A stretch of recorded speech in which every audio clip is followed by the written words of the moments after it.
Welcome to season 6 of The Breakthrough Show, breakthroughs around the world, conversations with 40 guests from 40 different countries, acknowledging our similarities, honoring our differences, and celebrating our connection. I'm your host, Jessica Dugas, the creator of The Breakthrough Show Network. For season 6, episode 5, I am so excited to welcome another brand new face to the show. Our guest today is the founder of Red Dot Foundation and the president of Red Dot Foundation Global under the flagship program Safecity. It is a platform that crowdsources personal stories of sexual harassment and abuse in public and private spaces and reaches over 1 million people. She's a board member for numerous organizations and a multiple award winner for her work. Here to represent the country of India in the city of Mumbai, please welcome the accomplished ElsaMarie DSilva.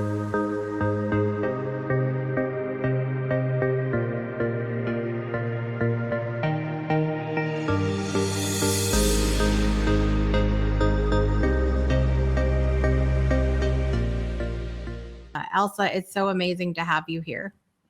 Thank you, Jessica, for having me. I'm so pleased to be here. Absolutely. Well, I would love for you to start. I'm so excited because I've always been fascinated by the culture in India. So I'm excited to dive right into this today and ask you, what is it about India that you love the most? The food. Yeah. Let's be honest. So, Indian food. So, first of all, people forget that India is not just a country, it's a subcontinent. And we are 1.2 billion people. So, we have a variety of different cuisines because every 100 kilometers it changes. And but the world knows us for our tandoori chicken and maybe chicken tikka masala, which is not even of Indian origin. But there's so much more to Indian cuisine. So I would love for everyone to come to my beautiful country, which is so diverse. You have the Himalaya mountains in the north, you have deserts, cold and hot, you have two coasts on the west and on the east, and they're both different. And you have everything in between, lots of wildlife. There's lions and tigers and elephants and every kind of animal. So do come to India and check it out, but don't forget to try out different cuisines. Yeah, I love that. Well, you know what's interesting? So I eat a plant-based diet, and Indian food is actually easiest for me to find things to eat usually. I love biryani, I think is how you say it, with the rice and all the things mixed. It's so good. And I love everything about curry, though I'm always curious if the curry there must be different than what we experience here in the States. Yes, absolutely. Because there's not one kind of curry. So we in India have different bases for our curry, and it depends where you come from. So some, like my home state of Goa, because it's on the coast, we use a lot of coconut. So it's a coconut-based gravy, whereas some other place would have more onion-based gravies or tomato-based gravies and stuff like that. So when they say curry, I always laugh because I never know what I'm going to get. And you know, we definitely have many different gravies, and again, gravy is used very differently in America, I know. So curries, and also I think for a plant-based diet you will find so many varieties because a large part of our population is vegetarian. And when we say vegetarian, it does not include egg often, or fish. Definitely not. Fish is Right. non-vegetarian for us. So, we prepare so many vegetables in so many different styles of preparation that you can never get bored and you would really enjoy it. I would come and I would never leave. I would just eat. That's what I would do. But that's how anytime I've made curry at home, which again I'm sure doesn't touch anything that you've had, but I do it with the coconut milk in the base as well. I think it's delicious and it's so creamy and decadent, and I want to come and try yours now. You won't be disappointed, is what I can say. I'm sure. I'm sure of that. Is there anything else? Do you have like a favorite city to visit in India? Or or tell us a little bit about Mumbai, or where is somewhere that you love to spend your time? So, I come from the home state of Goa, which is really beautiful. It's very green. There's a lot of sun and sand over there. And of course, the food is delicious. It's completely different from the rest of India. We eat a lot of seafood over there. And there's a lot of music as well. And Goa is where people go to relax. But it's my home state, and I'm very proud of it. Mm. Apart from that, I really love my city of Mumbai, but I call it Bombay often in the same sentence as Mumbai. The name changed some time ago. It is the financial city center of India, and it's very vibrant. It's always buzzing, and I would say, yeah, it's a lovely city. It's not very touristy like, say, Delhi or Jaipur Mm. or the others, but yes, you'll find lovely people, lots of things to do, and lots of lots of connections to make. Mm. And it's the home of Bollywood, which is our film industry. Oh, okay. Yeah, I didn't know that. I didn't know that. Mm. I've seen some of those films, and I'm always interested in the Bollywood compared to Hollywood, and like just looking at the different films and all of that. I'm surprised that it's not more touristy there because Mumbai is right on the water, correct? It is. Well, maybe it is. And as a resident, you never often see your city as a tourist destination. Of course, there are, it has, I think, one of the highest number of Art Deco buildings in the world. Wow. I think Miami has and some other cities have, but Mumbai is right there. So there's a lot to see in South Bombay. But we also have um, a forest in the middle of our city with leopards and Really? stuff in it. Yeah. So there is lots to do. But I guess, when you come to a big city like that, you also want to do a lot of business. So, yeah, so it Yeah. really depends what you want to do and what you like doing. I'm sure Mm. you'll find something to do. Yeah. I'm sure I'm such an explorer in that way. When I go somewhere, I have to try all the things and go all the places, Mm. I'm sure I would not be without something to do. That's for sure. But it's interesting. There's a forest right in the middle and it's on the water, which it's a place that I would visit because I love the water. Do people go swimming? Are there beaches or? Because of our population, the beaches are like really crowded and the water Mm, is not that clean. So if you want to yeah. go swimming, I would suggest you go to Goa, which is where I earlier said I'm from. Yeah, but you can go sailing, for example, in the Bombay Harbor. You can have maybe a nice meal on at one of the restaurants overlooking the sea. So there's other things to do, but it is, I must warn you, a very crowded city. It has Yeah. the population of many countries. We have like 22 million people Wow. officially. Unofficially, you can imagine a few millions more. And that would be like more than, say, Australia or Sweden as a country. Mm, So yeah, so that's you have to incredible. that to deal with as well. So it could be intimidating to many, but I like to tell people, if you're coming to India for the first time, keep an open mind. Don't come with any preconceptions, and Mm. just go with the flow. Yeah, I love that. Can we talk about the clothes for just a minute? Because I love seeing the Indian saris and just the color. And is that something that's countrywide in India or only in certain places? And what is it like where you live?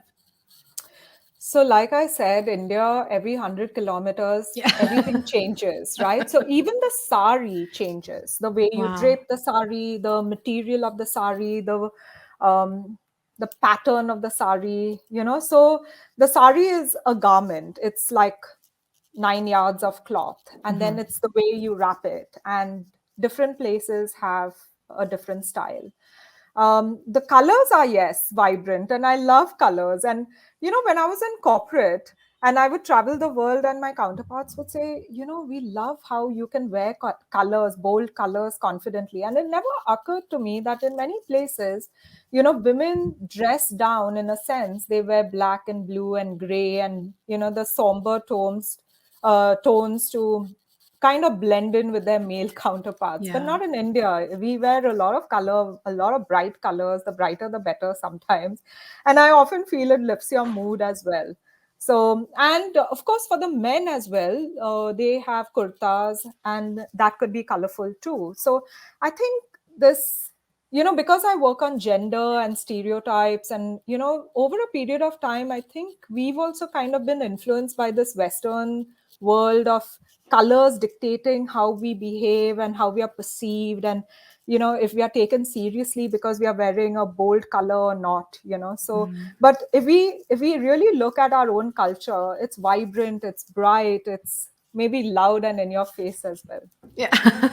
Sometimes we need that. And even me, I mean, I love the color purple. I wear the color purple a lot, but other than that, it's pretty dark. It's like black and, blue and gray and like darker colors just because I don't know. Like we're not I don't my grandmother, I think, wore pink a lot, but not, I mean, I just can't, my mom never wore really bright colors or anything like that either now that I'm thinking about it. And so it's interesting to think about, but I'm always so fascinated every time I see pictures in India and is so colorful. I just feel like I don't know. I feel like you guys are more brave when it comes to your wardrobe than I might be. But I also feel it's got to do with the sun, right? Hmm. And it's counterintuitive because I've always wondered in winter in the cold countries, why does everyone wear a black jacket? And Oh. everyone's wearing black, and it's so dreary and so depressing, and everyone's wearing black, and it adds to that that Mm. general mood of being depressed. But what if we change that and wore red and bright orange and green, and changed it up a bit? Maybe the colors could brighten up our mood even if the weather is bad. Yeah, that's a great idea. And I'm in the market for a new winter coat next season. So I think I'm going to take your advice. I'm going to get something bright and bring a little bit of that colorful India here to the southern United States. It'll be fun. Go for it. Yes.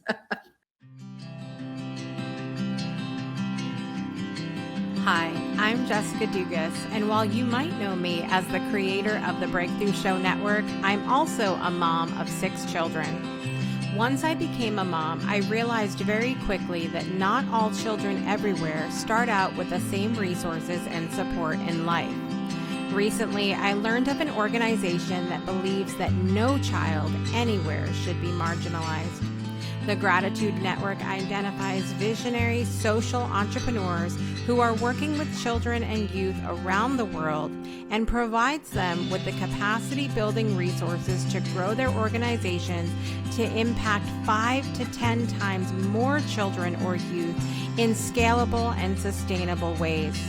The Breakthrough Show Network is proud to host several of the world-changing entrepreneurs that are part of the Gratitude Network. If you're a social entrepreneur who serves the youth of the world and would like to learn more about being a part of the Gratitude Network, or if you're a person or business who would like to support the mission of the Gratitude Network, I invite you to visit gratitude-network.org to learn more. Together, we can improve the lives of children and youth around the world. Well, I'm excited today, ElsaMarie, to get into a little bit of your story. And I know that you are the founder of Red Dot Foundation. Do you want to tell everybody really quickly what that is? Yes, thank you for asking. So, Red Dot Foundation is my nonprofit in India as well as in the US. It's a 501(c)(3). And we focus on sexual and gender based violence prevention.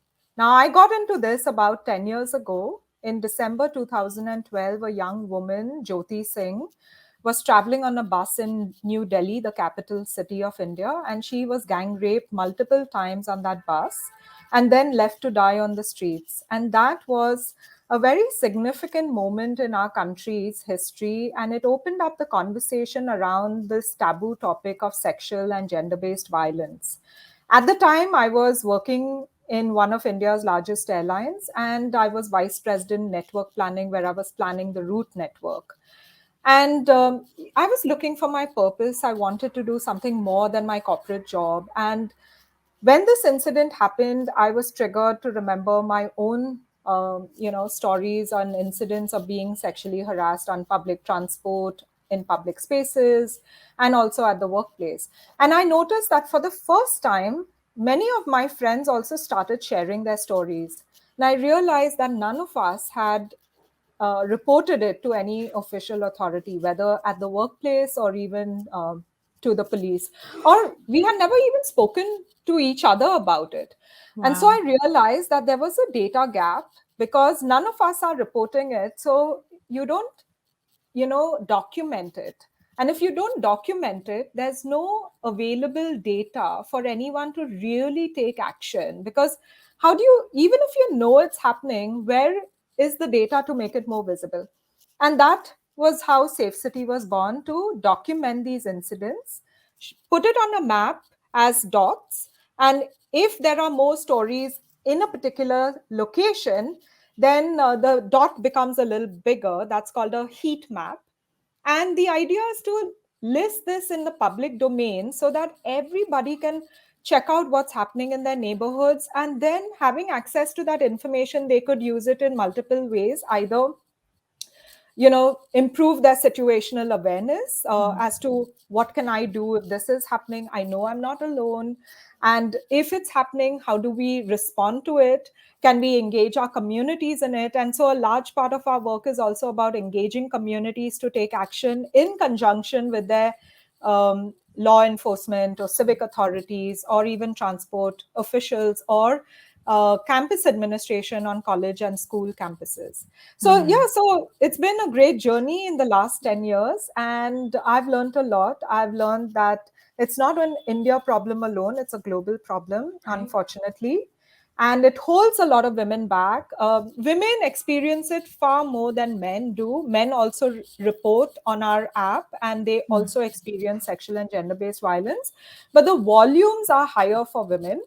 And more interestingly, none of us actually think about it actively or have proper access to information. So when you start unpacking this issue, start having conversations around it, start documenting the data anonymously, and then I see that people want to engage, want to be part of the solution. There's no naming, blaming, and shaming involved. So, yeah, so then you can see the magic occur, and people take an interest in making their cities and neighborhoods safer. What an incredible responsibility you must feel to these women who, and men and everyone who's telling their stories. And my first question is, you did mention that oftentimes these things that happen are not reported. And have you, with all of the people that you've spoken to and all of this experience that you have with Red Dot Foundation and Safe City, have you gotten any idea as to why that is? Why do you think things go so unreported? So, multiple things. First of all, in a highly patriarchal society like ours, women are socially conditioned to stay silent. So often they don't even realize that what's happening to them is a crime. Second is that, there's shame and honor linked to these incidents. And many a time, the families themselves, the parents, don't allow them to go and report, just in case they bring dishonor to their families. We have so many young girls who know their rights, want to report, but cannot report because they are of marriageable age, and they fear that they won't be allowed to, their families say they won't be able to attract the right match for themselves. So there's all this societal expectation and pressure that keeps you silent. And the third one is there's low trust with the police. In my opinion, there are good police officers, but I think the perception is that they will do nothing. And that when we go to the police station, we will be treated badly. And so we don't even make that effort. But we have found that through our methodology, where we work with communities and collect this anonymized data set and then invite the police for a meeting, they are more approachable because there's no naming, blaming, or shaming, but It's like the community saying, this is what is happening in our neighborhood. What can we do together to solve it? And through that process, there's trust that's built and also confidence in the system. Those are three great points. And I think it's something definitely to keep in mind, because sometimes I notice here in the United States, when someone comes forward after any length of time and shares their story, people's first question is usually, well, why did you wait so long, or why did you not tell, why now? And so I think those are really great points to take note of. You mentioned to the map of showing different hotspots, of this violence happening. How do you look at that and not immediately go into this space of fear? And I imagine it for me, looking at something like that, it's overwhelming. Like here we have in the States, where you can look at sex offender maps and see, how many people that are sex offenders live in certain areas. And that's always creates anxiety in me. And I feel that a little bit of that fear creeping up. How do you keep yourself grounded when you look at this and realize how much violence like this is going on where you live? So, thank you. That's a great question. And it's a very valid question. Now, there are two ways to look at it. One is, would you rather not know what's going on in your neighborhood and be taken by surprise? Or would you rather know what's happening and then have that information to take that action, to make that change occur? In most cases, I find that when we've explained what we are doing, people want to know what's happening, and they are concerned because safety is for everyone, not just for women and girls. And if women and girls are safe, by and large, a lot of other people, other groups are also safe. So we can choose to live in in a bubble where we don't know what's happening, or we can try and find out what's going on. Now, how can you use this data, or how do we use information? So on a daily basis, we all use peer review apps. For example, Uber, you rate the driver, right? Why do you rate the driver? So that the next person knows how good or bad this Right. driver is. You use TripAdvisor. And if you use TripAdvisor and you care about the community, you leave a message, you rate that space, right?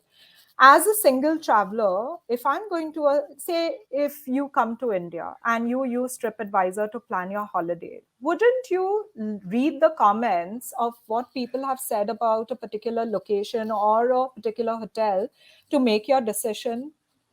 And I'm saying, if you don't want to pick the usual 5 stars, why do we say 5 stars? Because we are assured a certain guarantee, right? But if you don't have the budget for a 5 star, you will try to book on Airbnb or couch surfing, or use TripAdvisor to pick a non-branded hotel, right?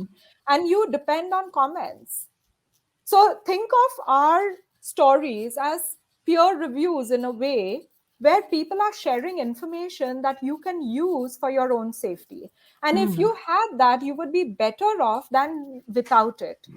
And I give Right. this example. I was once planning a trip to San Francisco, and I was looking at Airbnb to pick a place. And I always read the comments to see what others are saying about it. And this lady, she actually wrote saying, this is a beautiful apartment, but later in the night, the subway that is really close to it tends to get a little, dodgy. So if you are alone and don't want to travel by the subway there, take the one before it. It's a little longer walk, but it's a pleasant walk. Now, that is a tip that I really like. And I think it's Yeah. useful for me, because if that apartment is great, I do want to take it, but I want to be safe as well, right? And at the end of the day, I want to be safe. And I can't depend on other people for my safety. I want them to be concerned about my safety, but the reality is that you have to also be situationally aware. So I look at the stories on our map as giving you that kind of information where you can make better decisions. I not love avoid that. spaces. Right. I've never thought about that before. Like, obviously, we use those kind of apps for different things. Why not for our own safety? You'd think that this was something that should have come out years ago, at this Yeah. point. What can we do, in your opinion, with all of this going on? What can we do as citizens other than just sharing our stories? Like, how can we maybe be more aware of what's going on around us, or help when things are going on? What do you think we can do as citizens just out in the world? So lots. First of all, try and understand what are the issues. Mm, So for example, in the US also, violence and crime has a pattern to it. So try and understand, like, why is it happening? What are the contributing factors? Go deep into that issue, and then try to figure out your role as a bystander. Are you okay? First of all, are you the perpetrator of the violence? Many right. of us unknowingly also perpetrate violence or abet Mm, that violence. So correct that behavior. If you're a victim or a survivor, then what is the remedies available to you under your law? Upgrade your knowledge on that. Third is, as bystanders, what can we do? We all observe violence happening around us. And when I say violence, what's being reported on our uh, Safe City crowd map is what is termed as microaggressions. In terms of mm, volume, it's commenting, staring, touching, groping, mm, making obscene gestures, masturbation in public spaces, maybe stalking, and very few cases of rape. But when we think of sexual violence, automatically we think of the most extreme form. And on a right. daily basis, we are ignoring the other forms of it and contributing to the rape culture. We are normalizing it. So we, as bystanders, have to call it out. We have to say this is not acceptable. Because why should we wait for it to be extreme before we speak up? Right. So as bystanders, we can do a lot more. And then there are strategies for bystanders to intervene to change it. So you can, again, there's a lot of material on the internet. We also conduct bystander intervention training. Documentation is one of them, but there's intervening, trying to pretend that you're a friend to the person being harassed. You can divert the attention, you can get more people involved, you can call 911. What happens, there was a recent case, I think, in Philadelphia on the metro, where a girl was raped on the train, and people took out their phones and filmed it. It was a while before somebody called 911. And the same thing happens even in India. You know, some people are filming it, but they are not calling the police or not intervening to stop it from happening. So there's a lot we can do to stop this, cycle of violence and prevent it. I love just putting that suggestion out there, just to speak up. Like, I think, especially now, everybody's got smartphones and everybody's videotaping everything, and their concern is, am I going to go viral with this, rather than should I help? Should I figure, should I call someone or something like that? And so I wanted to ask you, I know Red Dot Foundation is obviously founded by you in India, and Safe City. Tell us about how that ties in. Is that a global? Is it everywhere? What is that? What does that look like? And what does the app look like? So, Safe City was founded much before the organizations came into being. Mm, Safe City is a platform for reporting this kind of violence, and it's a global application available on the website. So, you can go to webapp.safecity.in. You can download it on your iOS device or your Android device from the Play Store, both Apple and Google. And you can report anywhere in the world. You can also check it out, for India, where we have the largest number of stories, but we have chapters in many different countries. Our latest chapters are Ireland, Croatia, Romania. Our older chapters are Kenya, Malaysia, Trinidad and Tobago, Cameroon, Nepal. So we have many, many chapters. So you could be a chapter head, for example, get your mm, community to report. You don't even need us. It's designed in such a way that you just tell your community, we want to understand what's going on. It's completely anonymous. We are not collecting names, emails, social media handles, not even IP addresses. So it's untraceable. You can collect what happened to you, the time of day, day of week, approximations of that as well if you don't remember. You can pick a category of all the different forms of violence and then put a location. You don't even have to put a exact location if it's a domestic violence case or intimate partner violence case. You can just pick within a 2-kilometer radius. The idea is, okay, when I see a data set and see what's the top trend, then I can engage my community in a discussion. You can take that data set and talk to your elected representative in a town hall and say, we need more budgets. Or demand how they are using budgets for safety. As a citizen, why should we only engage in our democracy during an election? There's so many ways to take back the agency. Our country, our cities, our streets are for us. We have to be safe. We have to be safe if we are women, if we are children, if we are old people, if we are of a certain race, if we are of a certain sexual orientation, if we have a disability. But how do we go about it? Because we think of safety in broad strokes. And we've seen that there's a pattern to the violence, day of week, time of day. So for example, I'll give you this really interesting anecdote. When we first started and one of my data analysts was looking at the data set, he said, oh, this data set is all incorrect. And I said, why? And he said, the peak is in the middle of the day. And I said, so what's wrong with that? He said, shouldn't it be in the night when it's dark? And you see, who designs our cities? Who's sitting in positions of power? Men. They are totally disconnected from the lived realities of women because they don't experience it. Right? We don't talk about it. There's silence around it. We don't document it. We don't report it officially. So how are they going to know about these little things? So when they design, they might be designing for late in the night for you to be safe, but not thinking about the daytime. So that's why data is so important, and disaggregated data at the hyperlocal level, at your neighborhood level is really important.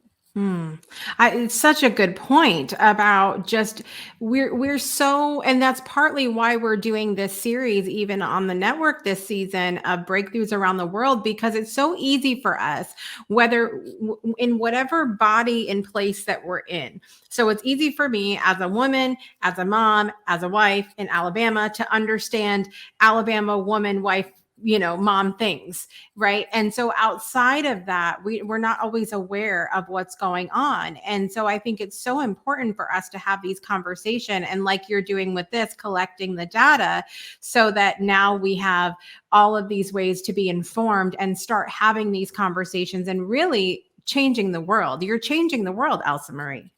Thank you. And I want to make a point to what you just said.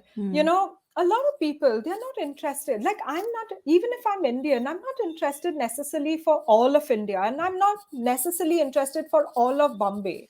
I'm interested what's happening on my street. Am I safe? Because that's the street I use often, right? Yeah. And if that is not safe for me, I need to fix it. Who's going to fix it otherwise? Who's going to make that elected representative accountable? So that's how I look at it. If you are interested in your children's safety and you send them to school, okay, fine. They're safe in the school. What about immediately outside the school? If something's happening immediately outside the school, wouldn't you want to know about it? Or immediately on your street? And that's the lowest level that you should look at the data. What's happening on my street? Maybe not even your city, Yeah. And some of us are so unaware of what's happening next door or across the street or anything like that. And I think this is going to be an incredible episode for people to watch, just to open our eyes a little bit and go, there's a lot that we just are not aware of. And maybe we should be expanding our awareness so that we can help ourselves and, of course, help other people and change the world like you're doing, of course, ElsaMarie. I'm excited because I want to get into our 10 quick fire questions today and have a little bit of fun with that. So stay tuned, you guys. Breakthroughs are about more than you might think. They're about discovering who you are, digging deep, reaching to the core of your soul. They're about healing yourself, understanding your beliefs, creating a ripple effect. And it's not just those initial moments that matter. It's about using them to bring more joy into our own lives and the lives of others. It's about having fun, letting loose, enjoying every moment life has to offer. It's about finding a safe space. It's about creating connection.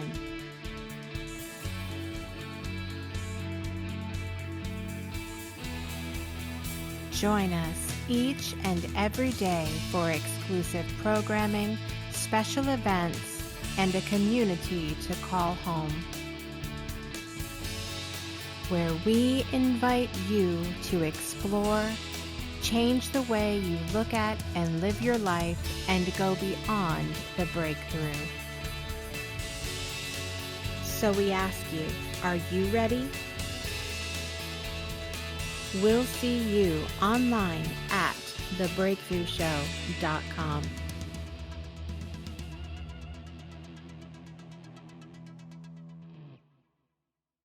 We have had these 10 quickfire questions that we've been asking all of our guests this year. Super fun just to get to know each other a little bit and see what we might have in common. Are you ready, ElsaMarie? You think we can do this? Yes. Okay. All right. Number 1, what is your morning beverage of choice? Tea, green tea. Green tea. All right. Number 2, when are you most productive? In the morning. Me too. We have so many night owls on this season. I'm glad I've got a morning person here. Number 3, which season is your favorite? You know, you're talking to somebody who's in Mumbai, and we just have hot and hotter. That's very similar here. It is very similar. Maybe I'll replace it with a month. So December is my favorite time of the year. I love it. I love it. Great answer. All right. Number 4, what is something you're learning right now? That I don't have all the answers. Oh, that's a good one. That is a good one. Okay. Number 5, what were your best and worst subjects in school? So my best was English literature. I love stories. And my worst was actually Hindi and Marathi, which are the languages that I had to learn. So I struggled with it. Very interesting. Very interesting. All right. Number 6, what scares you? That's difficult. What scares me? Nothing much really, because I believe I've lived my life, and if I have to, die today or tomorrow, I think I would die, because we are on the brink of a nuclear war. So maybe, yeah. So maybe that's what scares me, that, there are silly men running the world right now. That part. Yes. All right. Number 7, have you ever been in love? Many times. I love that. Number 8, what inspires you? What inspires me is a woman's story. It's never linear. It's very circular. And no matter her background, there's so much depth to it. There's so much of struggle, so much of sacrifice, so many things to balance. And I just feel inspired listening to women's stories. I love that. That's beautiful. All right. Number 9, how do you enjoy your downtime, if you have any? I binge watch Netflix. Do you? What's your favorite show on there? I loved Lupin. The French one where he's it's this comic character that he portrays in real life. It's like a Robin Hood, where he steals from the rich and gives to the poor, but he does it so well. Yeah. Very good. I'm waiting for season 3. Yeah. I hate it when, so with me, I binge watch like completely. Like I have no discipline. So that's why the only discipline is never started during the week. Wait till the weekend, and then I Yes. binge watch like Saturday to Sunday, like Yeah. non-stop. And I finish the first season, and then I'm waiting for the second season. Then the second season comes out, I binge watch it, and then I'm waiting for the third season. Yes. So It's that waiting time that's really horrible, challenging. yeah. It's horrible. And lastly, which culture do you deeply respect and or want to learn more about other than your own? That's a tough question because I have been to more than 65 countries. I think I'm almost at 70 and many several times, and I have friends in many countries. And I really, really think that every culture is unique. Every country, and I love something or the other about them. It's their food, the way they make decisions, the way they communicate. Some people have a very straightforward way of talking, but there's also Yeah. humor in it. And yeah, so I don't think I have any particular favorites at Yeah. all. I just enjoy meeting people and trying to understand them a little more deeply. Yeah. Do you have a country that you have? I mean, you've been to so many. Do you have one at the, maybe at top of mind that you can't wait to visit that you've never been to before? Lots. So Lots. there's, so I've been to like a couple on the African continent and a couple or more on the South American continent. And there's like, I really want to explore those. Yeah. Yeah. That'll be fun. And, That'll be fun. and their Come pick. food is also great. Yeah. Yeah. We have a theme on this episode today, ladies and gentlemen. It's all about the food. Yeah. Come pick me up on your way. Just put me in your suitcase and we'll go explore Sure. together. It'll be a good time.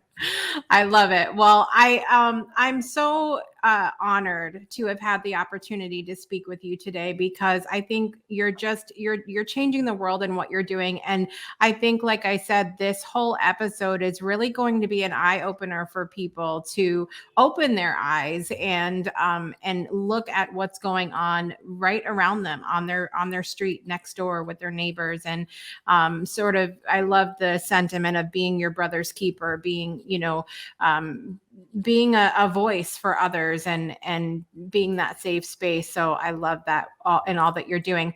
I know that you have the website that you'd like everybody to go to visit you is safecity.in. Can you tell everybody what they'll find there?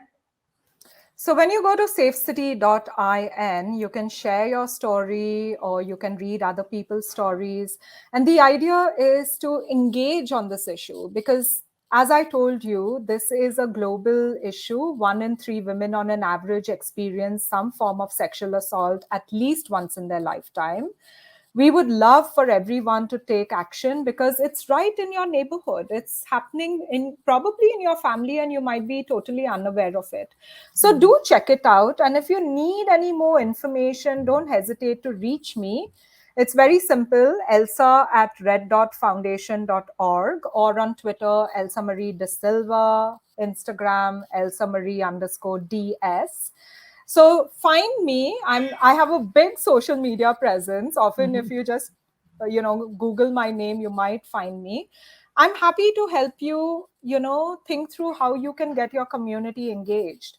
Our app is absolutely free. We don't sell the data. We don't collect any personal data to sell anyway.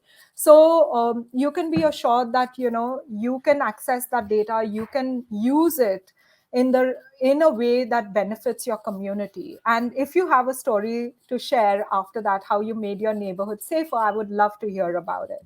I love it. I love it. And I did look it up while we've been sitting here. I went to my app store on my phone and I typed in Safe City and it was the first one that came up, you guys. So it's really easy to find. And I'm definitely going to get plugged into there and explore my own area here and see if there's anything nearby. So I appreciate you bringing all of this information to our attention today, ElsaMarie. And thank you for the work that you're doing in the world. And thank you for being here with us today. Thank you, Jessica. And stay safe, everyone. This world is the only one we have, and we live only once. So stay safe, be healthy, and happy. I love that. Thanks so much, ElsaMarie. Appreciate you. Everybody, it's been another fantastic episode today. I want to thank you all for watching or listening wherever you are in the world today. And I want to remind you of a couple things. We would like to invite you to join our Breakthrough Show Network text community for show notifications, insider info, and special offers. Just text the word breakthrough to 256-685-7092 in the US, Canada, and Puerto Rico. If you're outside that area or you don't want to receive text messages, you can join our Discord server to chat with other fans, meet past guests and hosts of the Breakthrough Show Network. Just go to bit.ly/Discord Breakthrough, bit.ly/Discord Breakthrough. What an incredible trip we've taken today to India. It's been such a pleasure to dig in with ElsaMarie today. And I want to thank all of you for watching or listening wherever you are in the world. We're going to be back next week for another trip. Where are we going? I don't know. You'll have to tune in and find out. So I would love for you to join us every Friday at 12 p.m. Central Time on the Breakthrough Show Network, and of course our sister network E360 TV as well. Thank you all for being here today. I'm your host, Jessica Dugas, and I want to remind you to make joy a priority in your life and make every day a great day for a breakthrough. And we'll see you next time.